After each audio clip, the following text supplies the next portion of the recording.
Bonjour à toi et bienvenue sur Changer d'air. Je m'appelle Clément, je suis ingénieur et entrepreneur, mais surtout je me demande tous les jours ce que je vais bien faire de ma vie. Chaque semaine, je vais à la rencontre de celles et ceux qui changent le monde pour partager leurs histoires et ce qu'ils ont appris sur leur parcours. Alors si tu veux écouter ces histoires incroyables, si tu recherches ta voie dans ce monde complexe, ou si tu veux simplement avoir un impact positif et être heureux, alors ce podcast est fait pour toi.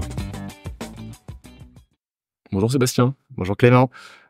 Écoute, merci, bienvenue et merci d'être au micro Changer d'air. Avec plaisir. T'es l'auteur, moi je t'ai découvert en découvrant ton livre Faire face à l'addiction aux écrans. T'es un spécialiste en psychologie des technologies du numérique, comme tu l'écris.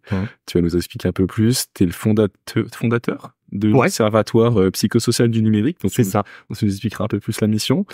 Et donc, comme vous l'avez certainement compris dans le titre ou dans ce que Sébastien fait, on va parler des dangers des écrans et peut-être de ce qu'ils peuvent apporter, de l'addiction aux écrans, des mécanismes cognitifs, de l'utilisation de nos données. Enfin, on va parler de pas mal de choses liées au numérique et aux technologies. Et avant, j'aime toujours demander comment était l'enfance de Sébastien. L'enfance de Sébastien, elle était beaucoup à l'extérieur. Moi, j'ai beaucoup joué dehors. Okay. Voilà. Moi, en fait, quand je repense à quand j'étais petit, je jouais dehors. Je faisais des cabanes, je faisais du vélo, je jouais au basket, j'allais dans la forêt, je faisais du skate. Enfin voilà. Dans les Yvelines déjà. Jusqu'à 10 ans, 11 ans, j'étais à Vichy, dans l'Allier. Et après dans les Yvelines, ouais, tout à fait. Mais j'ai toujours eu la chance en fait d'avoir des extérieurs à côté de chez moi, soit un jardin, soit des parcs, soit la forêt. Donc j'ai toujours grandi à l'extérieur, je crois. Voilà. Et ok. On partage ça. Sentiment de liberté. Est-ce que tu te sens particulièrement bien dans la forêt? J'ai grandi dans la forêt et je me sens très très bien. Ouais, je trouve qu'il y a quelque chose d'apaisant, de reposant et parfois des fois aussi un peu de mystérieux, quoi. Ouais. C'est-à-dire voilà. Ouais, tu sais jamais si tu vas tomber sur un animal, sur un truc. Enfin voilà. Moi, j'aime bien la forêt, mais j'aime bien la nature d'une manière générale. Mais je me sens bien dans la forêt. Ouais. Et quel type de scolarité? Comment tu finis par être finalement? Comment tu t'orientes dans le soin? Wow. Alors ma scolarité. Faut pas que mes enfants ils écoutent trop, quoi. Mais en fait, j'ai pas été un très bon élève jusqu'à quasiment la fin du lycée, quoi. C'est-à-dire, moi, je suis arrivé souvent. C'est qu'en fait, moi, j'étais très heureux à jouer, quoi, à m'occuper avec mes potes et tout, et j'ai pas tout de suite vu l'intérêt de travailler à l'école. Alors après, je dis ça, mais souvent, ce que je dis, c'est que j'ai l'impression d'avoir été un peu un oublié de l'éducation nationale. C'est-à-dire, j'ai l'impression d'être passé à travers les mailles du filet. Parce que je suis quand même arrivé, malgré tout, à l'époque, c'était la première scientifique, que j'ai redoublé lamentablement. Enfin bon, c'était un peu une pause, je pense que j'avais besoin de ça.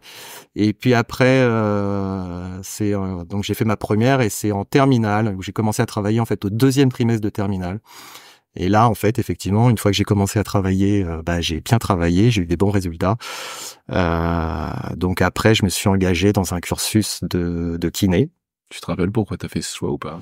Alors à l'origine, c'est parce que je voulais être ostéopathe. Okay. Et que comme moi, je suis très vieux, à l'époque, on pouvait pas faire directement des études d'ostéopathie directement après le bac. Il fallait faire soit kiné, soit médecine.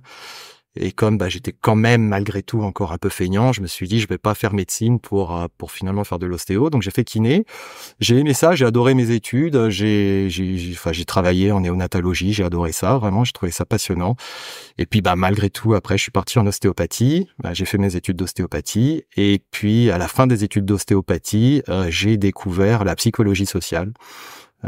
Sur un site, je sais pas si ça existe toujours, mais je pense qu'on peut lui rendre hommage. Je crois que c'est psychologiesocial.com ou psychologie-sociale.com. Enfin, voilà, et qui expliquait des théories de psychologie sociale, des expériences et tout. Et j'ai trouvé ça fascinant en fait. Qu'est-ce que c'est la psychologie sociale? La psychologie sociale, c'est en fait l'étude des personnes, mais en contexte en fait, l'étude des influences d'une personne sur l'autre, d'un groupe sur l'autre, des interactions, voilà. Donc c'est pas la psychologie d'un individu tout seul isolé, c'est la psychologie des groupes, des fonctionnements des populations, voilà. Et j'ai trouvé ça fascinant, et donc j'ai regardé comment on pouvait étudier ça, parce qu'au début je me suis dit moi je voulais juste étudier, je savais pas. Et j'avais trouvé à la fac de Paris 8, ils faisaient en fait un cursus d'enseignement à distance pour rentrer en licence, voilà. Donc je suis rentré là-dedans. Alors, t'étais kiné à ce moment-là? J'étais kiné et ostéo. Voilà. Donc moi je bossais, j'avais les enfants aussi. Donc t'es hyper curieux. Ouais, en fait. En même temps que ton métier, tu te dis je vais me former à la psychologie sociale. Ouais. En fait, je suis tombé amoureux de cette discipline, vraiment. Voilà. Et donc j'ai commencé une licence, donc c'est de la psychologie générale, mais il y avait de la psychologie sociale aussi dedans. Et donc j'ai fait une première année. Je me suis dit tiens, on va faire la deuxième, puis la troisième, et puis le master, et puis voilà. Donc je suis devenu psychologue social. Excellent. Psychologue social du travail, des ressources humaines et des risques psychosociaux. En fait, voilà, c'est l'intitulé précis de mon. Voilà.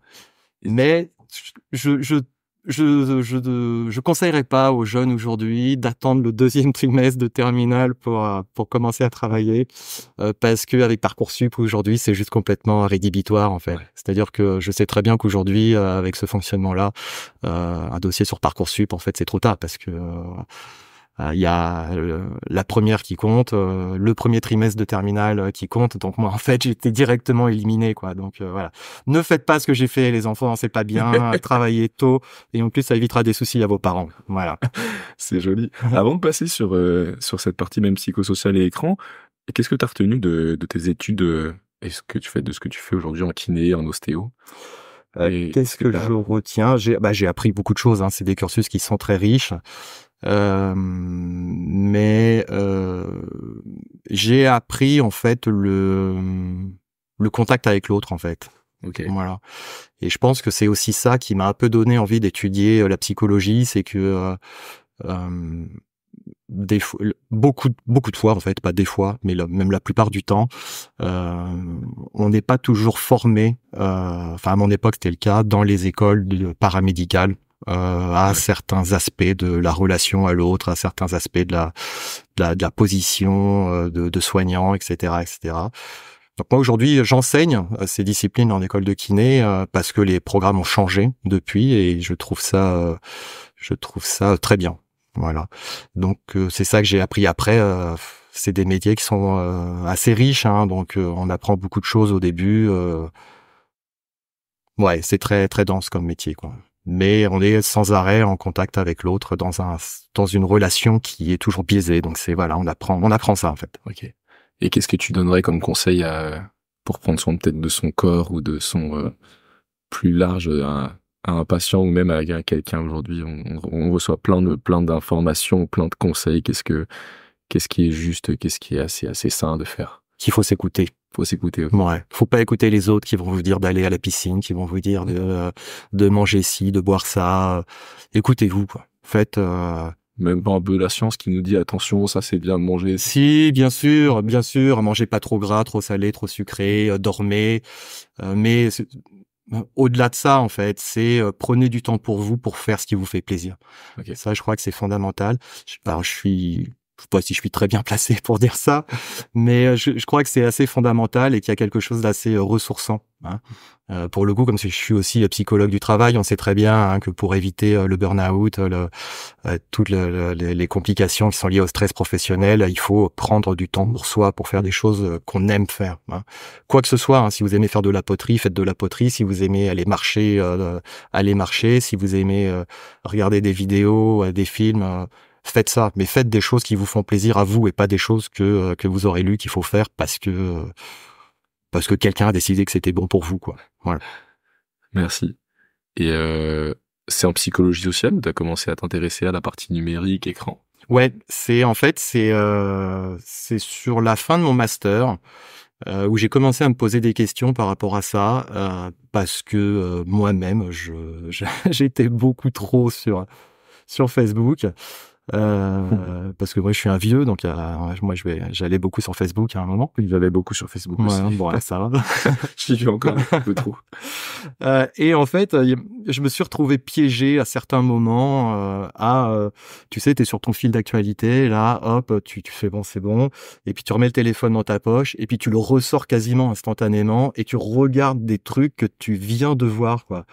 et tu te dis mais en fait à un moment il y a un truc qui est pas normal, tu vois. C'est moi à ce moment-là vraiment je me souviens j'ai fait exactement l'analogie avec le fumeur, tu sais, qui s'allume une nouvelle cigarette avec celle qu'il a pas encore éteinte, quoi. Tu sais, il l'allume avec son mégot encore chaud, quoi.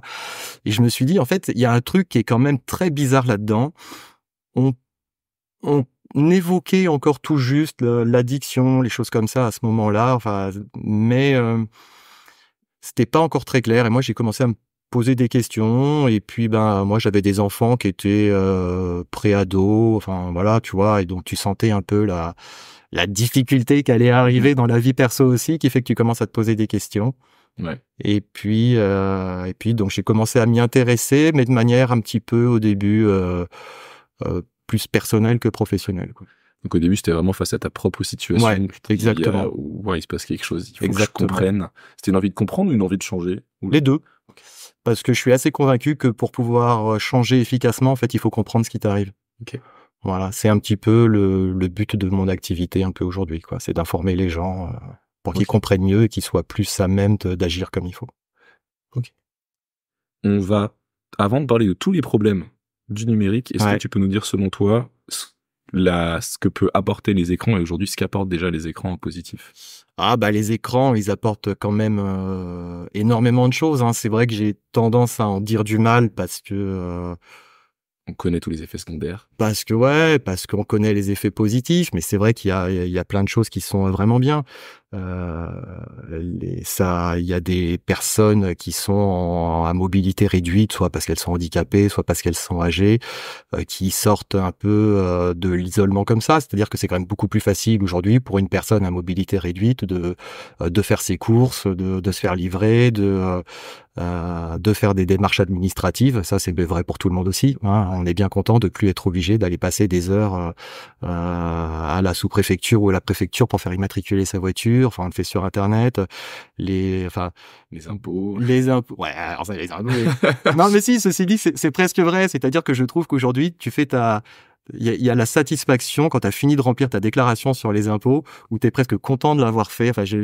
Moi, on m'a toujours décrit les impôts comme quelque chose une montagne. Ouais. Aujourd'hui, je clique sur 3 boutons, ouais. je valide que les chiffres sont bons. Ouais, c'est ça. Et c'est fini. C'est vrai. C'est quand même, je me rappelle de mes parents qui passaient les week-ends tu vois, ça c'est vraiment un effet positif. T'as quand même un gain de temps. Les réseaux sociaux, c'est aussi un moyen de réunir les gens quand ils sont très à distance. Tu vois, moi les parents de ma femme, de moi, en fait, c'est très facile de communiquer avec eux. Ils communiquent avec les enfants. On poste des photos quand on va en vacances. Enfin, tu vois, il y a quand même un truc qui réunit. Et puis, ça a aussi permis des changements sociétaux, des révolutions avec les printemps arabes, tu vois, et des lanceurs d'alerte, des choses comme ça. Donc, il y a vraiment des choses positives.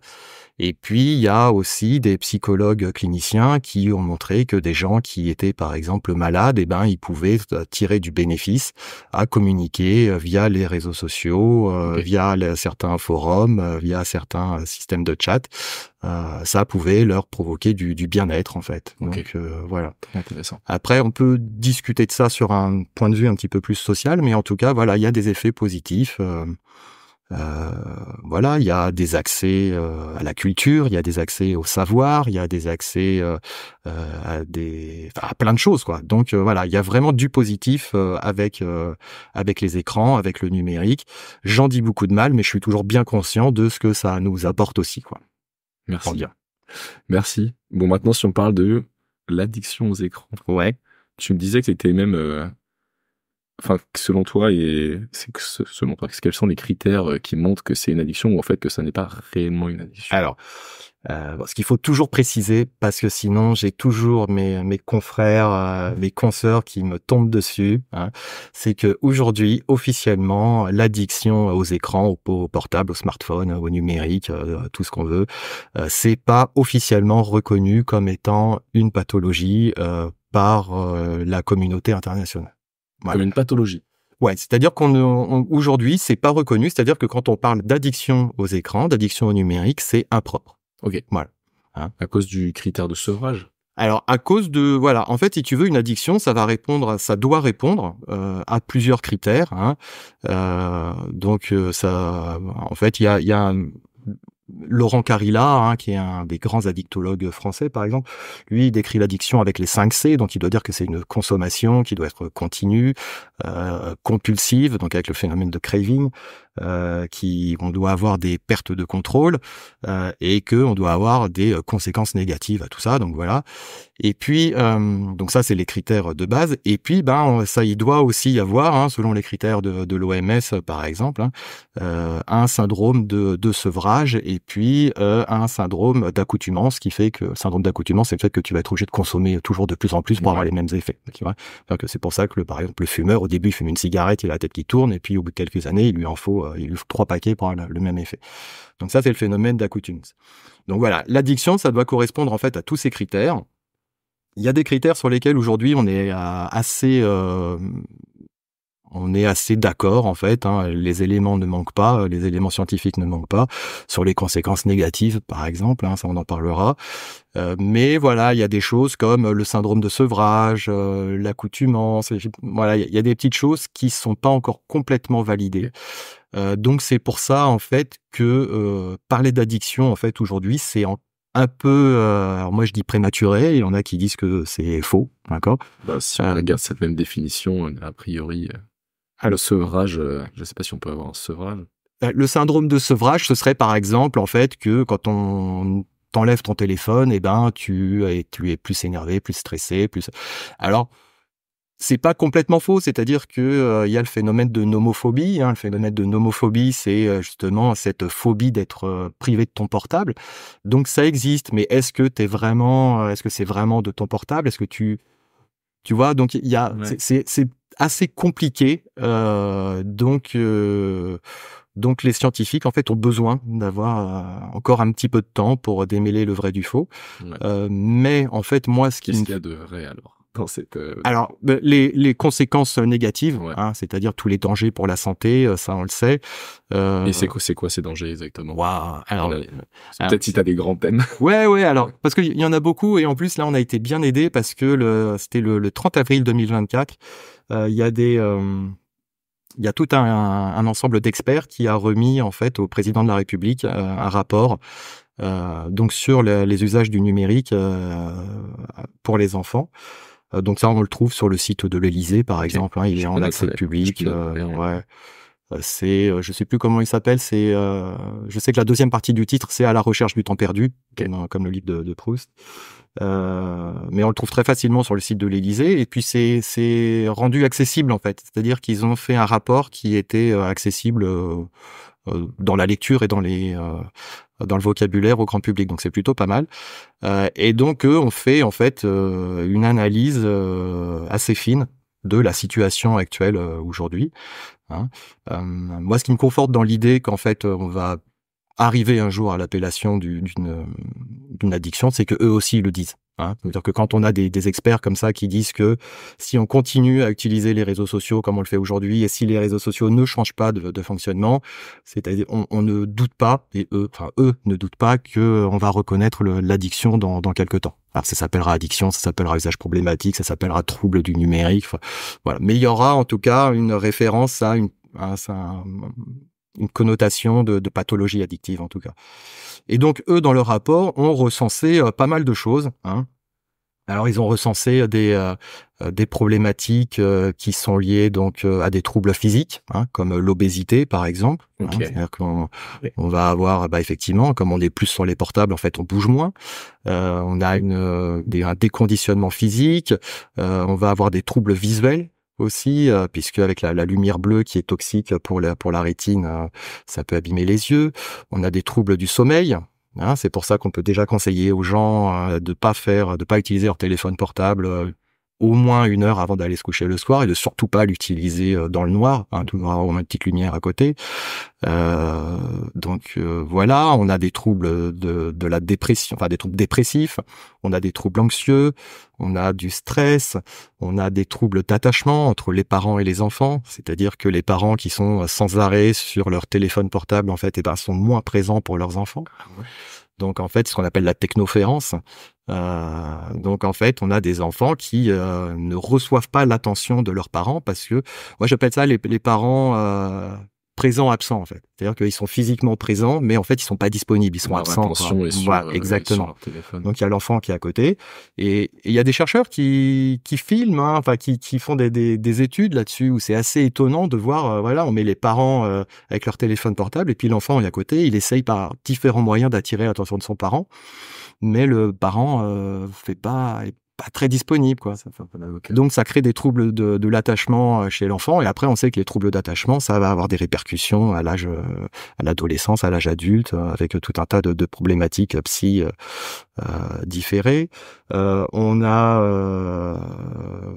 donc tout un tas de signes, des troubles physiques aussi, les accidents de la route, hein, quand on est conducteur ou même quand on est piéton.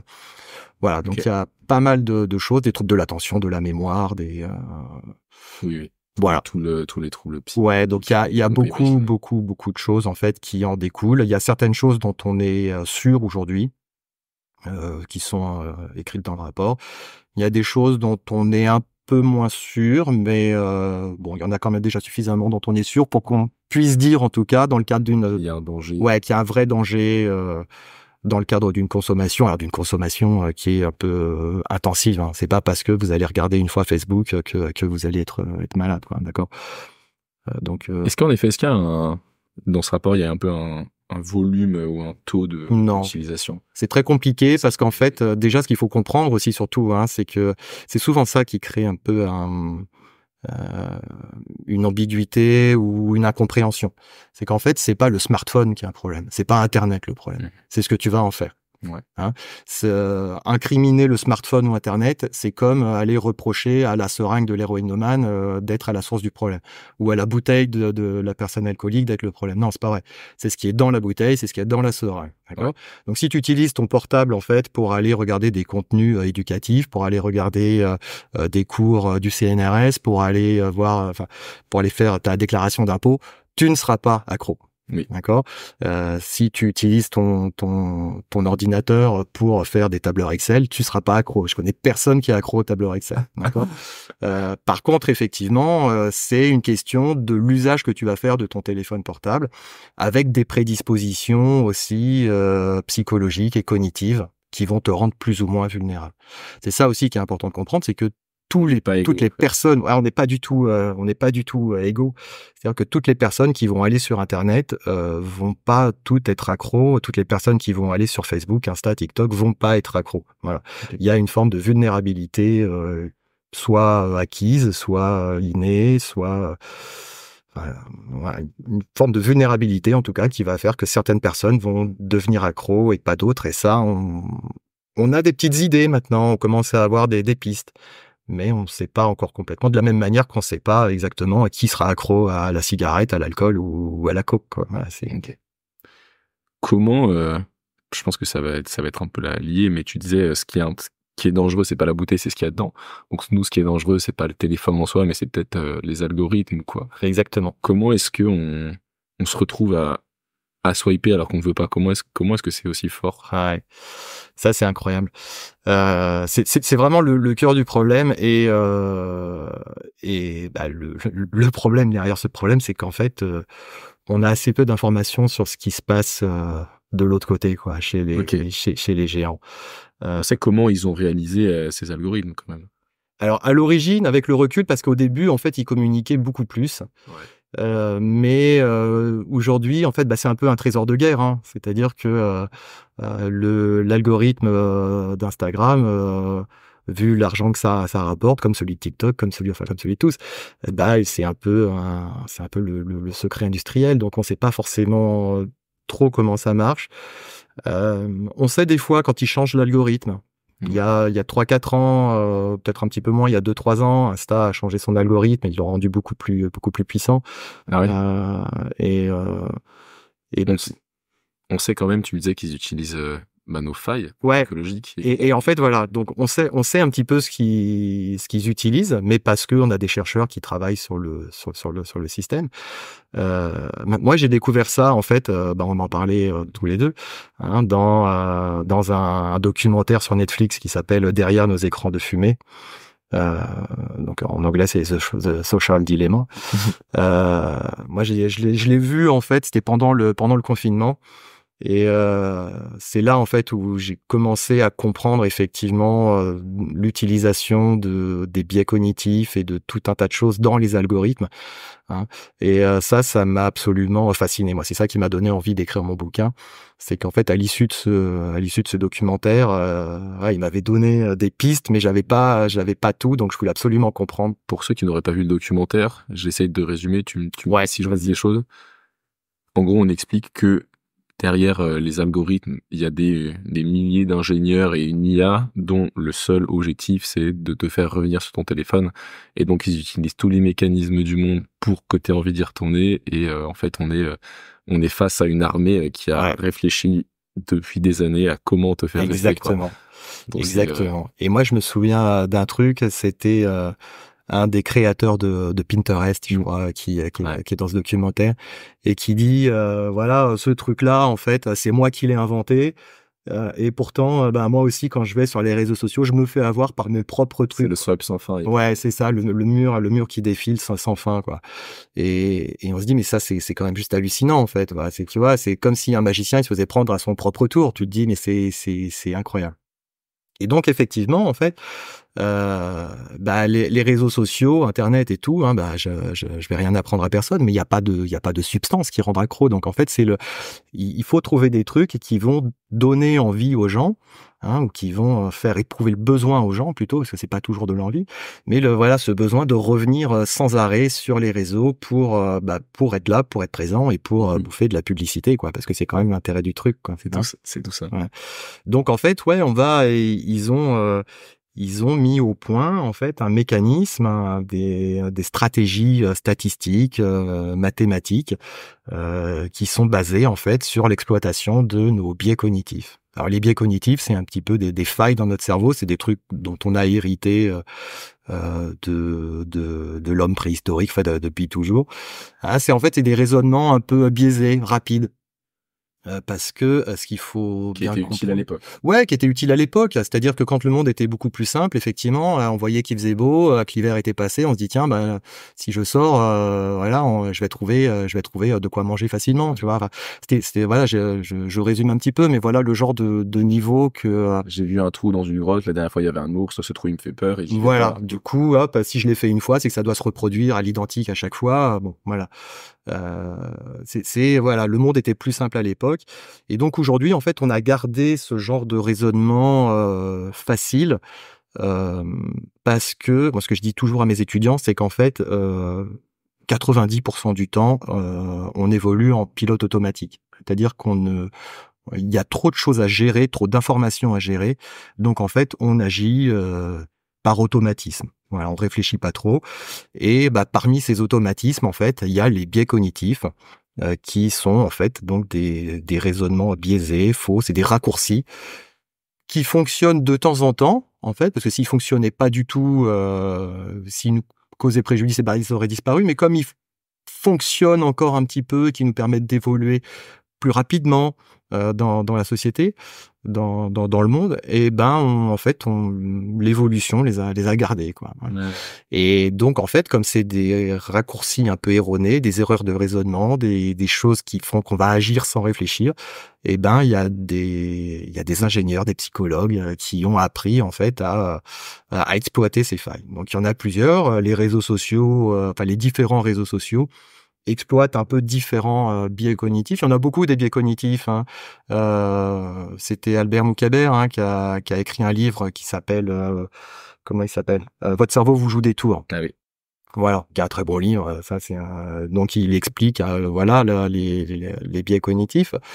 Et je crois qu'il y en a, je sais plus combien il en a recensé. Je crois plus de 100, il me semble. J'ai 200 en tête, mais bon, Certainement. mais il y en a beaucoup. Après, il y en a qui se ressemblent, il y en a qui sont pas toujours complètement avérés, mais bon, il y en a beaucoup. Donc il y a de la matière pour les ingénieurs, les psychologues des réseaux sociaux. Ok. Ok, ok. Comment, du coup, enfin, comment toi tu fais personnellement pour te libérer de cette addiction, de ces automatismes, de ce mécanisme? Alors comment je fais? Alors en fait, moi j'ai quasiment arrêté d'aller sur Facebook en fait. Ouais. Euh, Il y a un stop total. ouais, parce que c'est pas tant, enfin, ce qui me gêne, c'est surtout, on aura l'occasion d'en reparler tout à l'heure, c'est juste en fait l'exploitation des données qui est faite, et ça c'est un vrai problème pour moi. Euh, donc en fait, et puis je trouve en plus que, alors après ça c'est mon avis personnel, hein, voilà. Je trouve que aujourd'hui quand tu vas sur Facebook, moi j'ai un truc en fait que j'ai choisi de voir, tu vois, une information d'un groupe ou d'un ami, un truc comme ça qui m'intéresse, et j'ai 5 ou 6 pages, enfin posts sponsorisés ou de la pub machin, et en fait franchement, vraiment, hein, c'est vraiment véridique, sur Facebook, je crois que je dois avoir 15% des choses qui m'intéressent vraiment, quoi. Le reste, en fait, c'est de la pub. Donc, en plus, ça n'a pas été très, très dur d'arrêter Facebook, là. J'ai arrêté d'y aller il y a quelques mois. Et ben, on se rend compte que finalement, on vit assez bien sans. On vit assez bien sans. Aujourd'hui, le seul sur lequel je continue à aller, c'est LinkedIn, parce que j'entretiens justement la page de l'Observatoire psychosocial du numérique, là, sur lequel je mets des infos, je partage. Et puis, je me sens moins traqué, alors peut-être à tort, mais je me sens moins traqué sur LinkedIn que sur d'autres. Voilà. Okay. Et puis, il y a des informations professionnelles sur LinkedIn que j'ai pas ailleurs aussi. Donc, voilà. Donc, comment est-ce que je fais? Bah, en fait, ouais, j'y vais plus. Moins. Tout simplement. Ouais. Et le fait de savoir aussi. Tu vois, on disait tout à l'heure, le fait de savoir un petit peu les mécanismes, le fait de savoir comment ça marche, le fait de savoir pourquoi ça marche, surtout. Ouais. Okay. Ça, c'est des choses qui aident. Je suis d'accord. Qu'en fait, quand tu te renseignes sur après avoir regardé les vos écrans de fumée, tu t'as plus du tout envie d'aller sur le téléphone, alors que bon, après, au bout de 48 heures, c'est un peu oublié. C'est la puissance de ces outils, tu vois. C'est fou. Hein. Ouais. Mais après, il y a un vrai problème aussi. C'est la problématique de ça. C'est que le téléphone portable, il a une utilité. C'est un outil de malade. Tu vois, c'est que t'en as besoin pour checker tes mails, t'en as besoin pour regarder tes comptes en banque, t'en as besoin. Donc forcément, en fait, tu vas avoir un moment l'obligation de prendre ton téléphone, de l'avoir dans la main, de l'allumer, et puis tu te fais, tiens, puisque je suis là, presque par habitude des fois, en fait, t'ouvres ton truc, hop, t'ouvres l'appli du réseau social, ou alors t'as une notif qui est arrivée, tu la regardes, tu l'ouvres, et puis tu y retournes, quoi, et puis tu dis, je regarde juste ça, t'étais censé juste regarder la notif, et puis en fait tu te rends compte, putain, ça fait 15 minutes que je suis là, j'ai raté mon bus, ou j'ai oublié d'aller chercher les enfants à l'école. Voilà, ça c'est plus embêtant. Ouais, c'est plus embêtant. Moi, ça m'est jamais arrivé, mais ouais, ça peut arriver. Voilà, donc ça c'est un vrai problème, parce qu'effectivement, forcément à un moment, tu vas avoir besoin d'aller sur ton téléphone portable. Alors que le drogué, lui, il a pas besoin, tu vois, il a pas besoin d'aller s'acheter un paquet de cigarettes. Tu vois, c'est. Je vois très bien. Il peut éviter la confrontation avec l'objet de l'addiction, ce qui est beaucoup plus compliqué en fait avec les problématiques qui sont liées au numérique. Et on en parlait, je sais pas si c'est toi qui me disais ça, mais poser son téléphone dans une autre pièce ou même aller se balader sans son téléphone, du coup ça fait qu'en effet, moi personnellement, si je me balade sans mon téléphone, je peux contacter personne, j'ai plus ma carte, j'ai plus on parlait de paiement, mais en fait, c'est dur, mais ça marche bien. Et puis ça libère d'un poids, quoi. Tu dis, je vais poser mon téléphone pendant 15 minutes et je pars sans. C'est ça. Oh, quel bonheur. C'est ça. Et puis, alors souvent, il y a les gens disent, et puis c'est un peu ce qu'on appelle la dissonance cognitive, c'est-à-dire qu'ils vont chercher à trouver des raisons à leur geste. Donc ils vont dire, non, mais moi je veux pas sortir, on sait jamais s'il arrive quelque chose, etc. On peut sortir 10-15 minutes sans son téléphone, il va pas se passer grand chose d'urgent, enfin la probabilité est assez faible. Ouais, mais c'est dur, hein, de s'enlever cette urgence de la tête, de se dire, est-ce que je peux vraiment éteindre mon téléphone pendant 1 heure, ça, je vais pas louper quelque chose. C'est professionnellement, personnellement, Alors après, professionnellement, il faut voir que, alors sauf dans la journée, mais on a possibilité, il y a le droit à la déconnexion qui existe, hein, ça, et c'est important de le dire aussi. On n'est pas censé être joignable 24 heures sur 24 par son employeur, hein. Donc ça, c'est une première chose. Mais c'est vrai qu'il faut s'entraîner. Il faut se désintoxiquer un peu de son téléphone portable parce que il faut pas en être l'esclave, quoi. Hein, d'accord. Il faut bien conserver en tête que l'outil, c'est le téléphone, quoi. C'est pas nous qui sommes l'outil des grandes plateformes numériques. Donc voilà, allez acheter du pain sans votre téléphone portable. A priori, il se passera pas grand-chose. Sortez, allez faire une petite balade avec vos enfants sans vos téléphones portables. Voilà, il se passera pas grand-chose et vraiment, ça vous fera du bien. Et si ça vous fait pas du bien, que vous êtes vraiment hyper anxieux, hein, vraiment que vous n'arrivez pas à le faire, et ben c'est peut-être un signe effectivement d'une addiction, quoi. Hein. Et si c'est le cas, et ben après vous êtes vraiment dans cette difficulté, et ben on peut en parler à un médecin, un psychologue. On peut aller voir un addictologue, parce que même si c'est pas reconnu aujourd'hui comme pathologie, les centres d'addictologie ils prennent en charge ça. Hein. D'accord.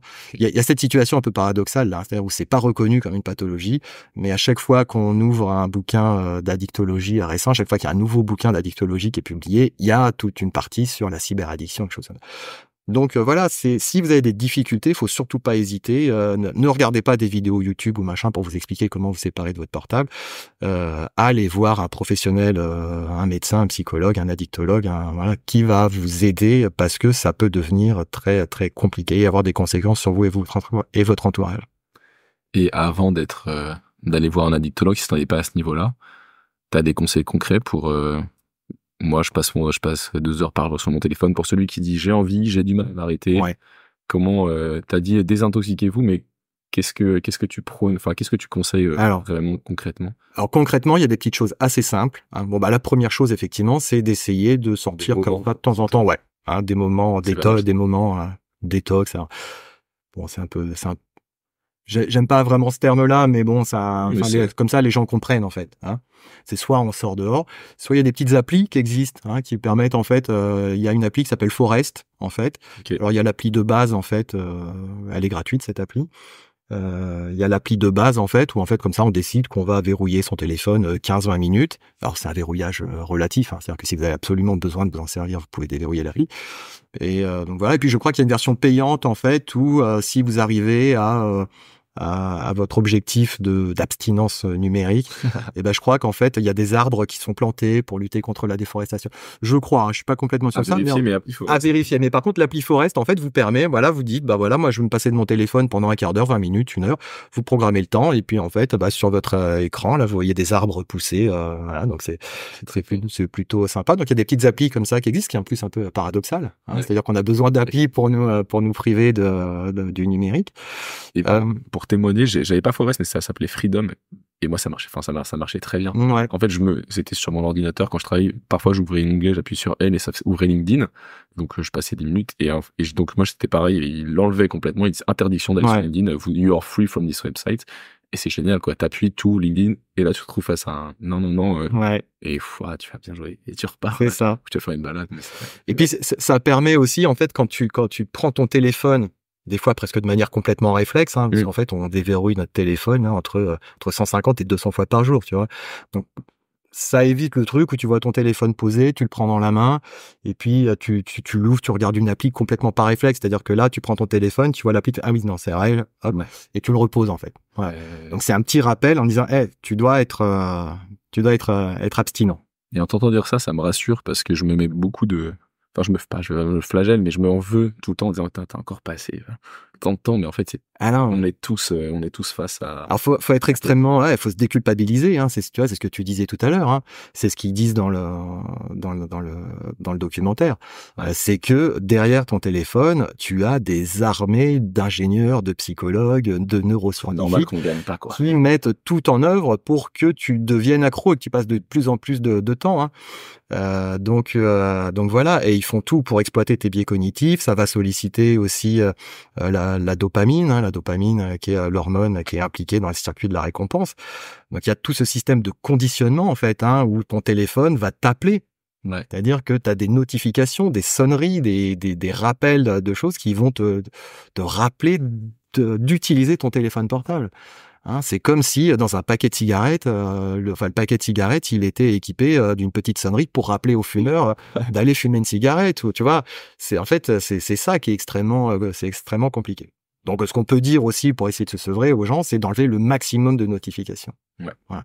Il y a rien d'important a priori qui va se passer sur Snap, sur Insta, sur TikTok, d'accord? Enlevez les notifications Snap, TikTok. Voilà. Déjà, vous allez voir, votre téléphone va beaucoup moins sonner. Vous allez être beaucoup moins esclave de ça. Décidez que c'est vous qui allez voir ce qui se passe sur les réseaux sociaux et pas les réseaux sociaux qui vous appellent pour vous dire que potentiellement il y a un truc super intéressant qui n'est probablement pas aussi intéressant que ça finalement. Mais ça voilà, donc, et ça en fait c'était c'est une des premières choses, c'est-à-dire qu'on va se laisser conditionner par nos téléphones. Hein, c'est le conditionnement, tu sais, c'est en fait avec un stimulus qui à l'origine était un stimulus neutre. Hein, et ben on en a fait un truc qui va déclencher une réaction chez nous. Et maintenant, en fait, la sonnerie du téléphone portable, et ben va déclencher chez nous des comportements qui ont été créés par les experts du numérique. Et il y a un truc qui est assez fascinant d'ailleurs, c'est qu'en fait aujourd'hui la sonnerie de son propre téléphone portable, elle est stockée dans le cerveau dans une toute petite partie en fait qui est celle qui stocke les stimulus familiers comme son prénom. Wow. Hein. Et en fait donc la sonnerie quand votre téléphone sonne, mais votre téléphone, hein, pas forcément celui du voisin, en fait ça va déclencher une réaction complètement réflexe du cerveau, exactement la même que quand vous entendez votre prénom. Dans une foule ou ouais. Ça c'est ce qu'on appelle il y a une expérience assez sympa qui s'appelle l'expérience de l'effet cocktail party, ça s'appelle. L'effet cocktail party, c'est en fait vous êtes dans une soirée avec d'autres gens et puis il y a un peu un brouhaha, vous êtes avec une ou deux personnes, vous discutez. Et puis vous entendez pas forcément la conversation qui est à côté, c'est un peu c'est un peu brouillé, mais il suffit que la personne en fait personne dans le groupe d'à côté prononce votre prénom pour que votre attention soit inévitablement attirée. Voilà, il y a une forme en fait de radar spécial qui détecte votre prénom, alors que ce soit à l'oral mais aussi à l'écrit. Et donc en fait, c'est exactement pareil pour votre téléphone portable. Quand votre sonnerie sonne, ça va activer cette zone qui traite les stimulus familiers et inévitablement votre attention est attirée et vous allez avoir envie d'aller voir ce que c'est. C'est trop intéressant. Donc c'est pour ça qu'il faut vraiment essayer de limiter au maximum les notifications. Enlever les notifications. Hein, laisser les notifications des messages, les notifications des trucs importants. Vous pouvez effectivement recevoir les messages des enfants de la famille, mais enlever les notifs TikTok, Snap, Facebook, Insta. Il n'y a pas grand-chose de fondamental dessus, quoi. Ok. Enfin pour moi. Hein. Oui, voilà, oui. Parce que moi c'est pas mon boulot. Mais voilà, enlevez-en au maximum. Ok. Donc moment détox. Ouais. Appli blocage, ça marche super bien. Ouais, ça marche bien, ça. Notification uniquement sur là où c'est indispensable. Ouais. Moi, je trouve que le côté déculpabilisation que tu as dit tout à l'heure, il est important parce que c'est dur de se battre si on est tout le temps en culpabilisation. En fait, se dire bon, si je réduis, c'est cool. Si je réduis pas, au moins j'aurais fait l'effort et j'aurais pris conscience de. Et ça peut mettre du temps. Voilà. Alors ça va mettre un petit peu de temps, mais voilà, faut prendre un petit peu de recul par rapport à ça. Ouais. C'est pareil, faut pas aller hurler sur ses enfants, sur ses ados parce qu'ils y passent un temps fou. Voilà, c'est pareil, ils sont piégés. Ou sur sa copine. Ou sur son copain. Voilà. Ça, ils sont. Ouais, mais c'est encore pire chez les ados en fait, parce que les ados en fait, ils ont un cerveau qui est pas complètement mature, qui fait qu'en fait toute la partie qui va produire de la dopamine, la motivation, tout ça, toute cette partie elle est mature très tôt. Okay. Alors que la partie qui va gérer le contrôle, hein, l'inhibition, en fait, elle va devenir mature beaucoup plus tard. Donc en fait, ils ont un cerveau en fait qui fait que ils vont tout de suite tomber accro des mécanismes et tomber dans le piège des réseaux sociaux, mais ils n'ont pas en fait la maturité du cerveau qui va leur dire pop, tu t'engages dans un comportement qui est pas tout à fait adapté. Voilà. Donc chez les ados, c'est encore pire. Voilà. Donc oui, les ados, ils sont facilement piégés par ces mécanismes-là. Après, il y a une remise en question aussi. Peut-être que c'est les parents qui ont pas su gérer ou pas pu gérer. Mais encore une fois, moi, je suis très déculpabilisant par rapport à ça. Pour plusieurs raisons. La première, c'est que moi, j'ai complètement raté l'éducation numérique de mes enfants. Okay. Alors ouais, mais je me décharge un petit peu en disant ouais, mais moi, mes enfants, ils sont arrivés quasiment en même temps que les réseaux sociaux. Donc bon, on savait pas trop, on s'est fait piéger. Ouais, ok. C'est un peu un truc. C'est vrai. Ouais, c'est un peu vrai, c'est-à-dire que à notre époque, en fait, on n'a pas vu arriver les trucs. TikTok, ça s'appelait Musical.ly à l'époque. C'était un petit truc où on faisait où les ados faisaient des chorégraphies de danse et tout. On voyait pas le mal. Et puis c'est devenu ce que c'est devenu. Et puis voilà. Mais donc voilà, donc il faut être tolérant avec ces ados qui se font piéger. Oui, et je disais donc déculpabiliser les parents. Hein, donc moi, j'ai été très mauvais. Et puis l'autre chose, c'est que toujours pareil. Derrière, il y a des scientifiques qui font en sorte que les ados ils tombent dans le panneau, quoi. Hein, voilà, c'est comme ça et que ça prend du temps. Que les ados, ils ont aussi besoin d'aller sur sur les réseaux sociaux, hein, parce qu'on parlait des bénéfices, hein, en préambule là tout à l'heure. Pour les ados, c'est important d'être en lien avec sa communauté. Tu veux couper bah ouais, l'adolescence, en fait, c'est vraiment le moment clé dans la vie où tu te sépares de tes parents pour aller, en fait, vers ta communauté, vers tes amis. Tu te sépares de ses parents, c'est normal. Donc, en fait, voilà, c'est les réseaux sociaux, c'est un moyen pour eux de rester en contact avec sa communauté, et c'est le moyen moderne de le faire, voilà. Après, on est d'accord, on n'est pas d'accord, mais n'empêche qu'aujourd'hui, en fait, c'est compliqué. Okay. Et il y a une étude d'ailleurs, hein, qui montre. Tu me dis, hein, si je cite trop d'études. Non, au contraire. Okay. Moi, personnellement. Ouais, parce que là, en ce moment, en fait, tu sais, on parle beaucoup de l'interdiction du portable dans les collèges, des trucs comme ça. Ouais.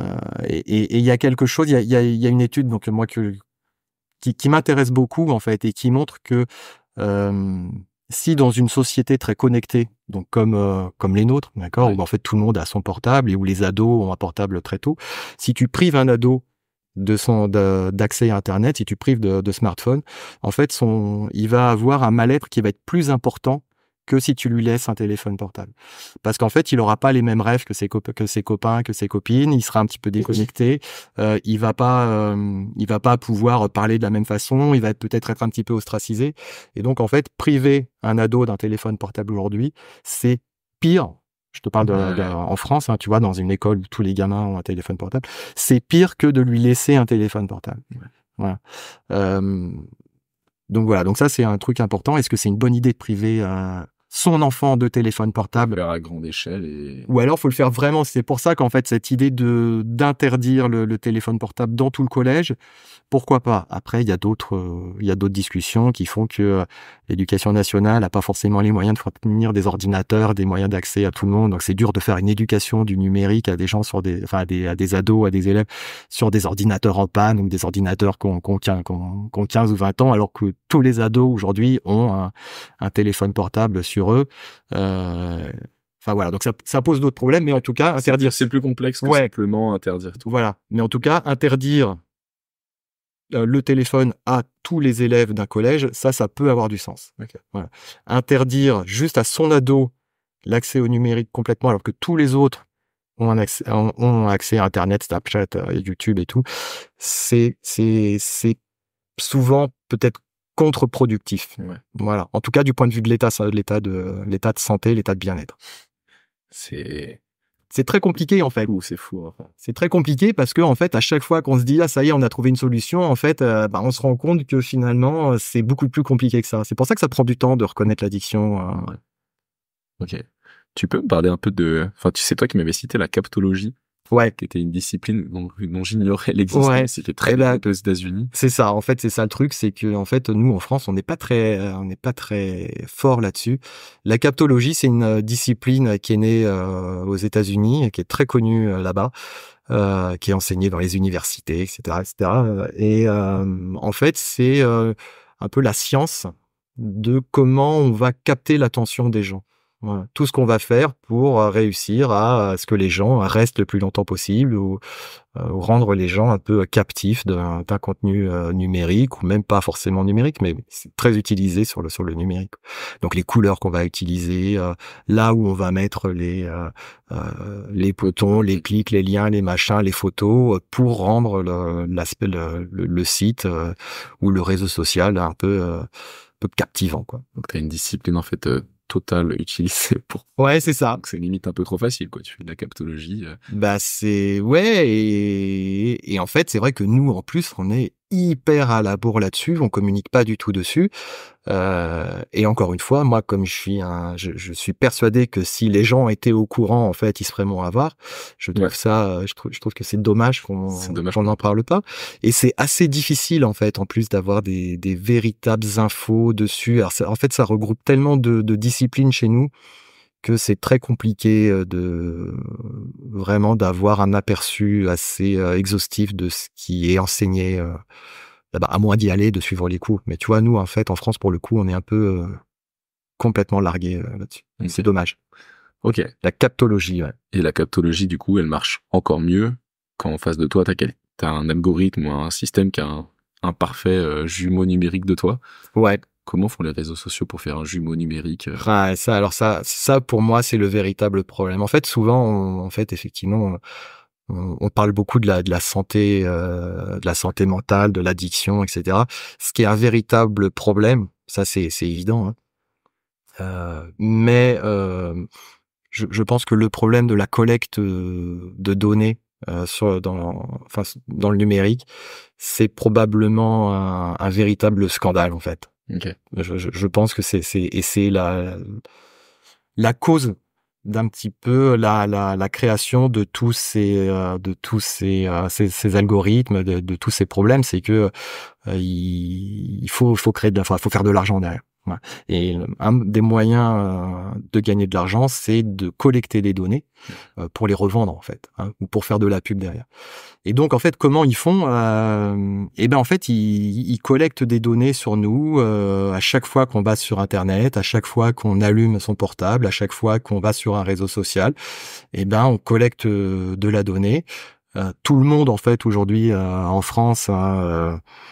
Quand on va sur un site internet, on nous demande déjà si on accepte les cookies ou pas, hein, tu vois, parce que en fait c'est déjà une collecte de données. Donc moi je dis à tout le monde refusez les cookies, d'accord, refusez les cookies. Les essentiels quand tu peux. Ouais, voilà. Alors normalement aujourd'hui hein, en France avec la loi RGPD, normalement le site est obligé de rendre les choses aussi faciles pour accepter que pour refuser les cookies. On voit que dans la réalité, c'est pas toujours vrai et que tu as déjà en fait le bouton accepter les cookies qui est pas de la même couleur que continuer sans accepter, qui est des fois juste un petit truc dans un coin du pop-up là.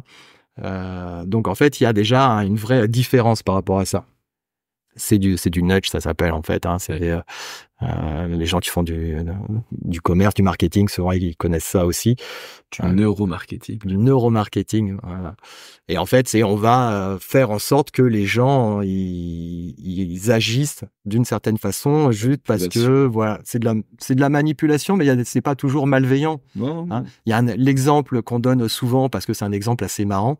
C'est dans les toilettes, je crois, c'est dans une gare aux Pays-Bas, Amsterdam, je crois, hein, ou dans les pissotières pour les garçons. En fait, ils ont dessiné une mouche hein, pour qu'en fait ils se sont rendus compte que quand ils faisaient ça, et ben les hommes en fait ils visaient la mouche avec leur urine et ils en mettaient moins partout à côté. Tu vois, voilà.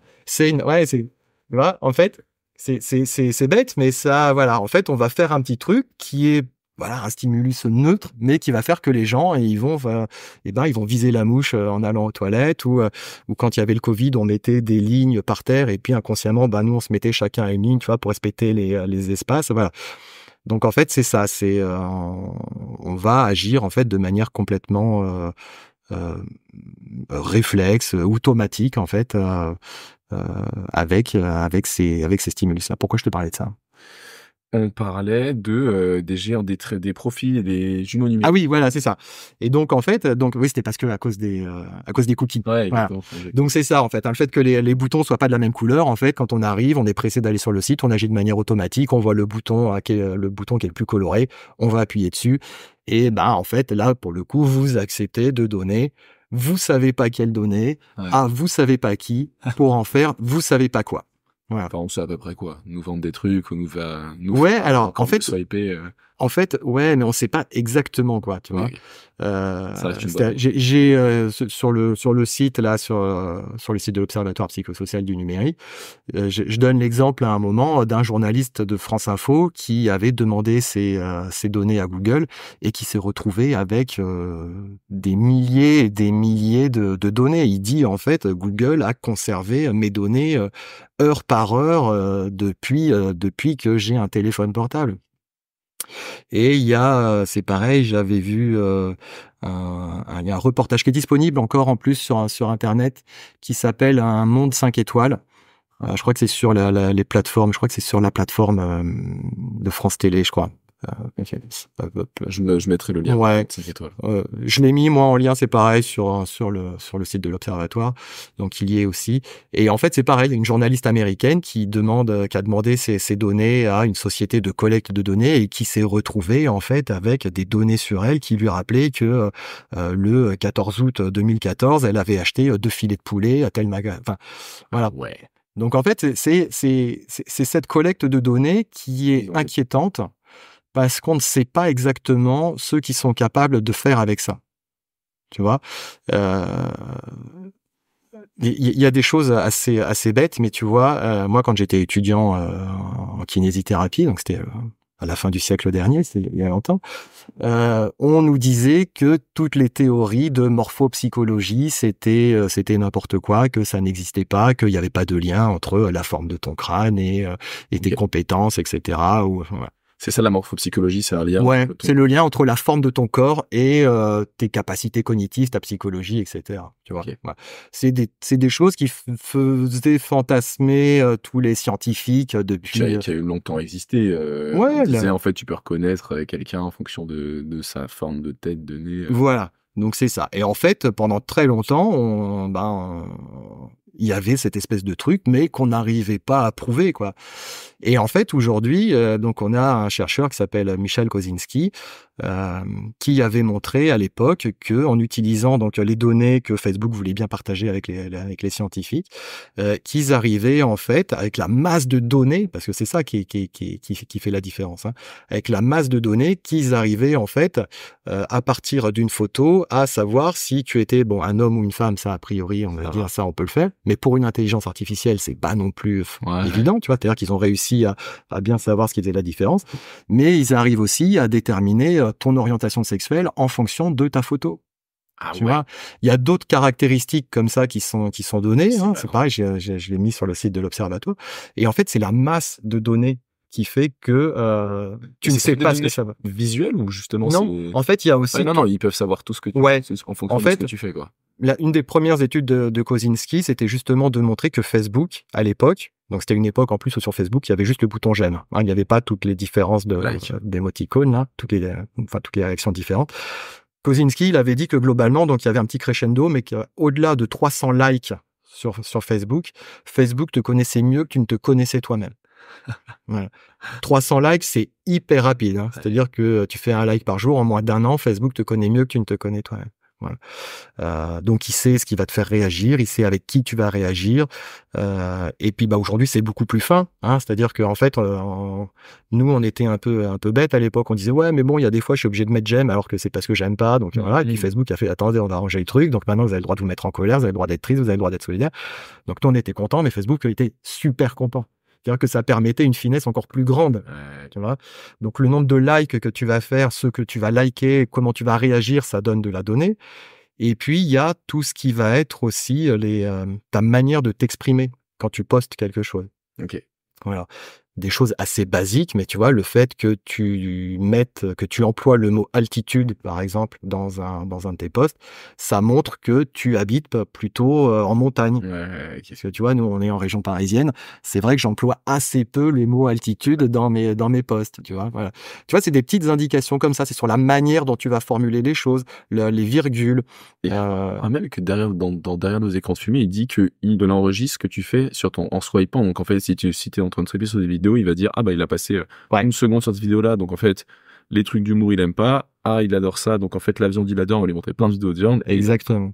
Il sait exactement la vitesse à laquelle tu fais défiler ton mur d'actualité, en fait ton fil d'actualité, c'est déjà des informations.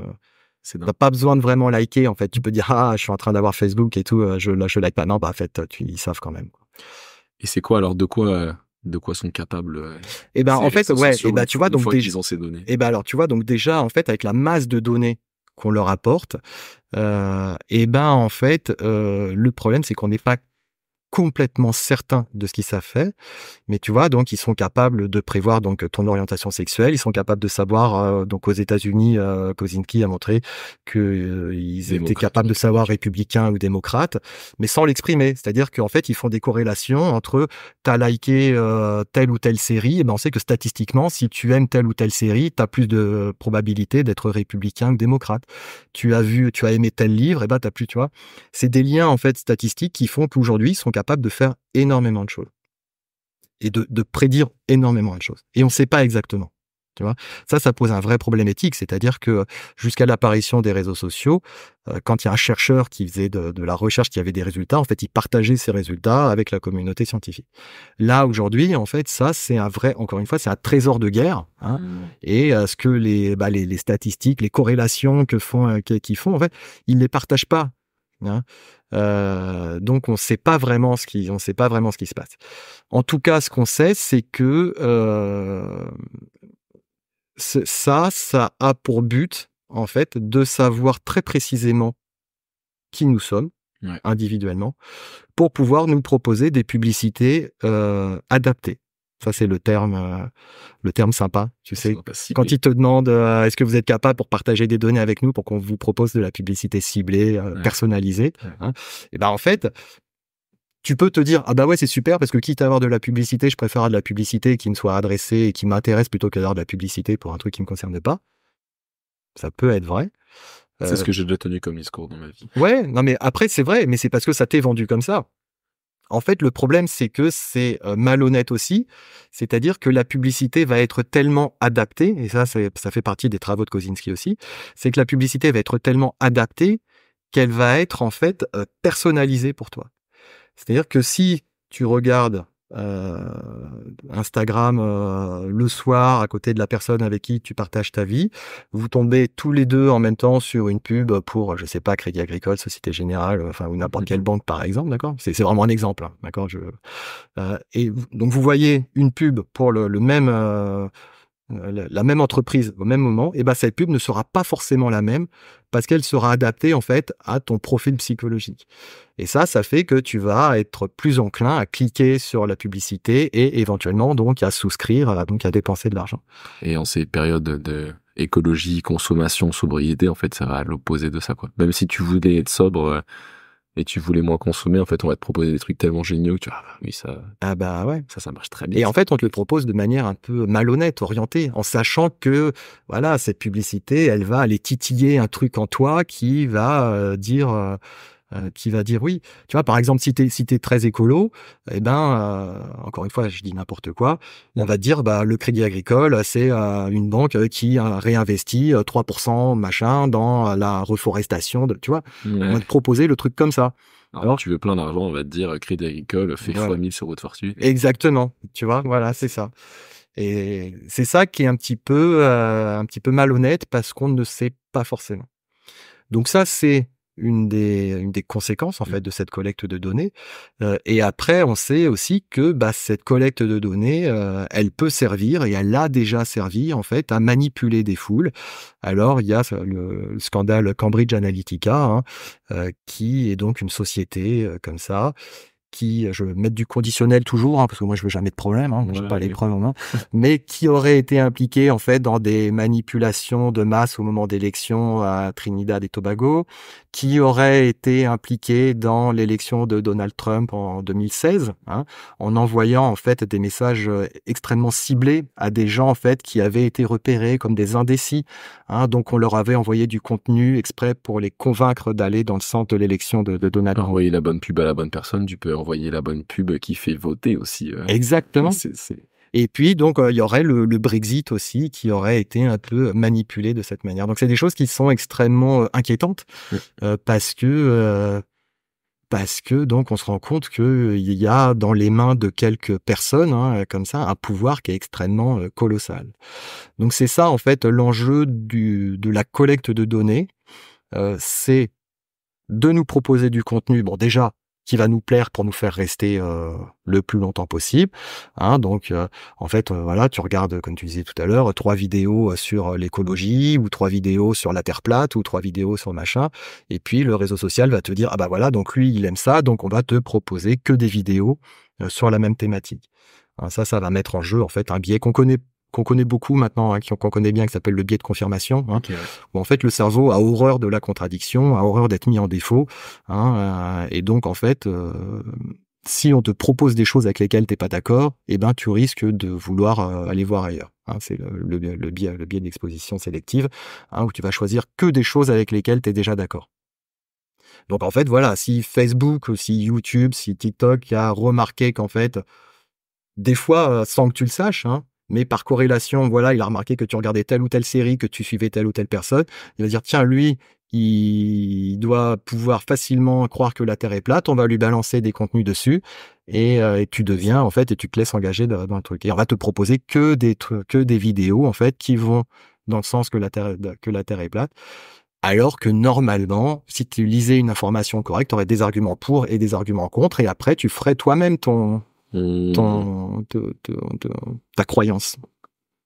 C'est dingue. Donc en fait, ce numérique, on passera peut-être à la partie solution ou espoir après, mais ça a un impact, cette addiction face au téléphone, ces écrans. Ne reprenons non pas tout, mais ça a un impact mental et physique Ouais. négatif. Ça, quelques points positifs quand même. Positif, c'est pour ça qu'on y retourne. Ouais. Ça, grâce à la collecte de données, ça permet de construire des profils psychologiques et des jumeaux quasiment qui te connaissent toi-même. Et grâce à ça, on va t'envoyer des publicités ciblées, donc on va te faire acheter des choses dont t'en as potentiellement pas besoin, mais en plus on peut te manipuler. En fait, on peut te manipuler à faire à peu près ce qu'ils veulent, à acheter, à avoir une nouvelle opinion, à faire des choses. Voilà. Alors, c'est jamais du 100%. C'est jamais du 100%. D'accord. C'est-à-dire que dans les expériences de Kosinski, bon, encore une fois, c'était des expériences. Je crois que ces études, elles datent d'une dizaine d'années maintenant, à une époque où Facebook avait une finesse un peu moins importante. Donc, je sais pas comment, pour le coup, les pourcentages de Kosinski évolueraient, mais je crois qu'en fait, quand il présentait une pub lambda à la personne, il y avait 20% de clics, et quand il proposait la publicité améliorée, en fait, on passait de 40 à 50% de clics. On multipliait par 2, voire par 3, mais on va jamais sur du 100% non plus. D'accord? Mais il faut savoir que ça existe, c'est-à-dire qu'il faut avoir, en fait, un raisonnement actif quand on est sur les réseaux sociaux. Et c'est ce qu'on n'a plus, en fait.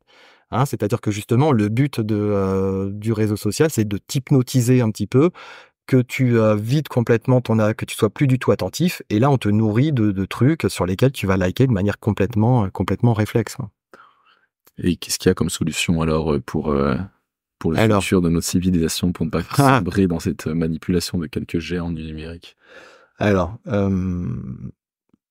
moi je te le disais, moi je suis assez pessimiste en fait. Alors non, je pense que quelque chose qui peut faire du bien, bon, c'est déjà de limiter le nombre de réseaux sociaux sur lesquels on va. Voilà. C'est-à-dire que aller tous les jours sur TikTok, sur Insta, sur Snap, sur Facebook, sur BeReal, voilà. En fait, à un moment, ça n'a plus d'intérêt, ça n'a plus de. C'est complètement irrationnel, quoi. Ouais. Tu vois, et que tu passes un temps fou là-dessus, alors que tu passes à côté de ta vie finalement, parce que c'est un peu ça l'enjeu aussi. Donc voilà, limité, tu gardes 1 ou 2 réseaux sociaux importants, ceux que tu préfères, mais ça sert à rien d'y aller. Moi, je parlais des solutions limites à point de vue sociétal. Ouais, alors point de vue sociétal, moi je pense que Est-ce qu'en fait on voit des choses aussi arriver déjà? Alors, je pense que quelque chose qui va être intéressant, ça va être la manière dont les jeunes parents ou les parents qui vont avoir des enfants donc la nouvelle génération de parents, soient assez vigilants et soient assez avertis des risques. Tu vois, je disais tout à l'heure en rigolant que moi, mes enfants, ils sont nés en même temps que Facebook et tout ça, donc on n'a pas été prévenus et on a balancé toute une génération de gamins comme ça sur les réseaux sociaux sans trop de prévention. Mais voilà, je pense que cette génération de parents doivent être vraiment informés des risques, de la manière dont on accompagne des enfants. Hein.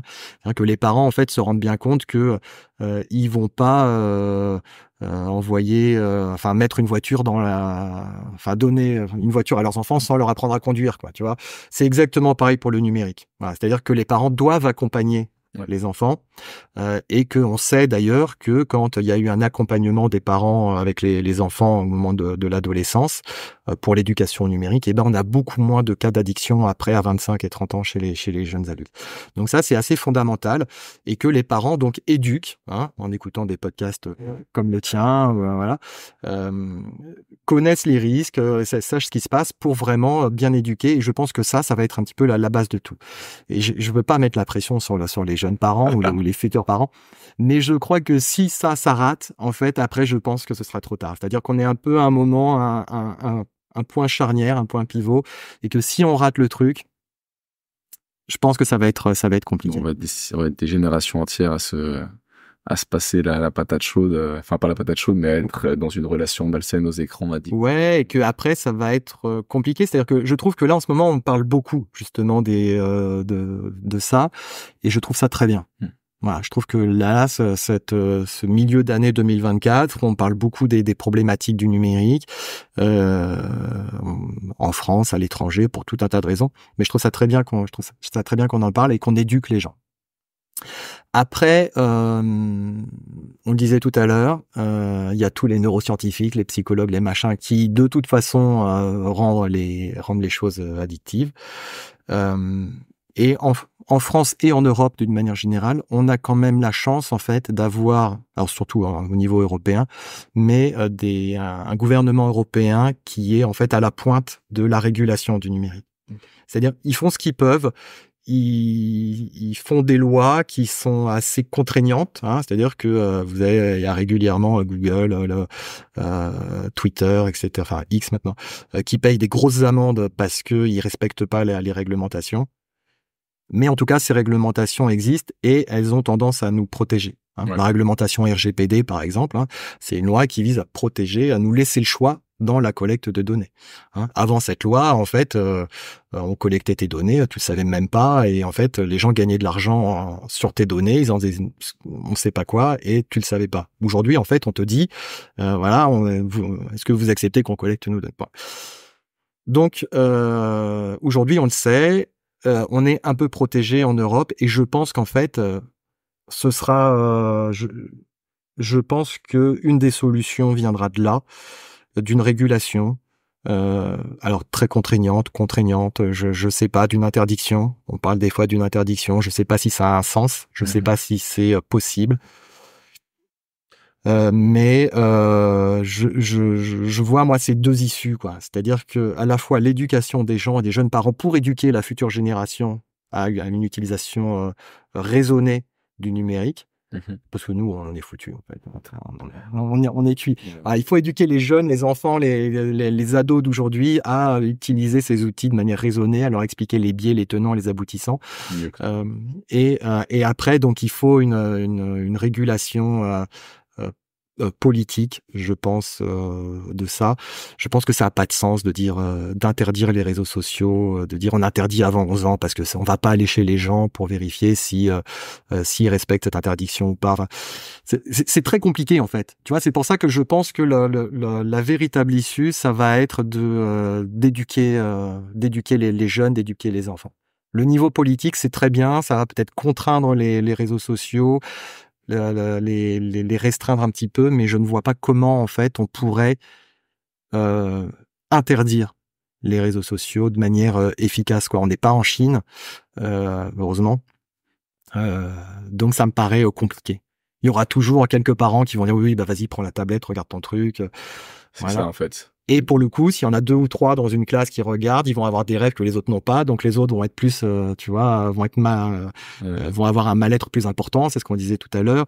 Donc en fait, voilà, tu vois, c'est un peu c'est soit en fait tout le monde joue le jeu, soit en fait malheureusement on se dit bon bah tant pis. Et puis peut-être que s'il y en a que 3 qui sont accros à leur téléphone, ils vont être un peu tout seuls. Ils pourront pas jouer avec les autres dehors parce qu'ils auront pas les rêves du monde réel. Peut-être. On peut espérer. Peut-être. Ça c'est la version optimiste.